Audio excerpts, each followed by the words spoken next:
BTW, aku bukan cuma mau ngajak kalian ngopi-ngopi cantik ya hari ini, tapi juga aku mau ngajak kalian untuk ngobrol perkara Islam. Wes berat banget nih kayaknya. Enggak, tenang aja. Hari ini aku mau ngomongin yang enteng-enteng aja, yaitu perkara hijrah. Sama kayak tema kita minggu ini, hijrah kalian untuk apa? Aduh, jadi inget sama masa lalu. Ya jadi yang namanya hijrah itu kan banyak up and down-nya ya. Terus motivasi kita pertama kali hijrah juga macem-macem gitu. Aku pengen ngasih tau kalian nih, tapi ini rahasia. Motivasi aku pertama kali hijrah adalah diajak teman. Ya gitu. Jadi motivasi orang hijrah itu macam-macam ya kan, ada yang diajak teman, ada yang karena pengen dapat jodoh yang baik, ada yang karena pengen nikah. Wes, ya ini siapa nih yang kayak gini ngaku-ngaku, ayo. Ya pokoknya macam-macam. Ada yang karena tren juga. Gitu ya, nggak masalah sih sebenarnya, hijrahnya tuh nggak masalah gitu ya, tapi yang harus dibenerin itu memang motivasinya aja gitu, karena apa. Nah, PR kita setelah memutuskan hijrah adalah lurusin niat gitu, karena yang namanya hijrah itu pasti kan ujiannya banyak banget ya kan. Kadang ada yang baru hijrah terus ditentang orang tuanya, ada yang baru hijrah terus gimana gitu ya, ada masalah apa gitu. Jadi emang kitanya harus benar-benar kuatin niat, kuatin iman lah ya.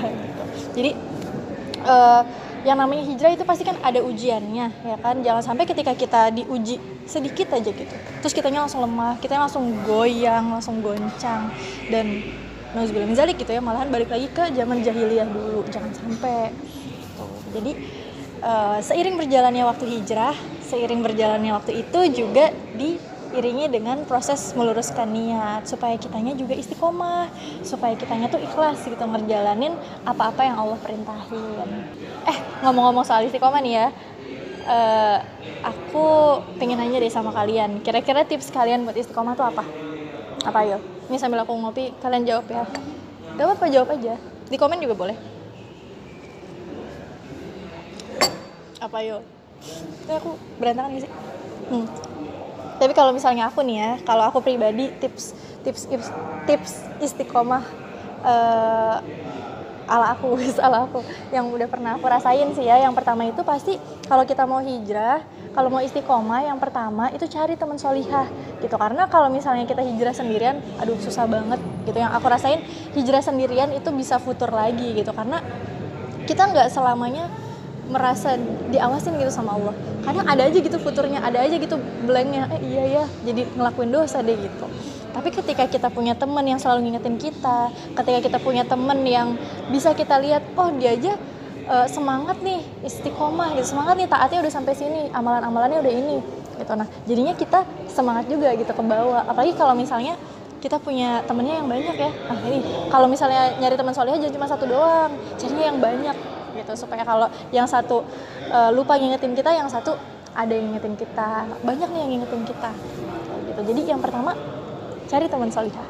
Kemudian yang kedua pastinya mendekatkan diri sama Allah lah ya, dengan perbanyak ibadah yang wajibnya diperbaiki kualitasnya gitu ya, kayak sholatnya misalnya tepat waktu, bacaannya gimana, perbaiki, terus amalan sunnahnya ditambah lagi. Pokoknya jauhi larangan dan laksanakan perintahnya Allah itu, blacklist segala hal-hal yang itu tuh bakalan mendatangkan maksiat. Maksiat ini bahasanya berat ya, bakalan bikin kalian tuh jauh dari Allah gitu, bakalan berpotensi menimbulkan dosa. Nah itu udah singkirin aja, out.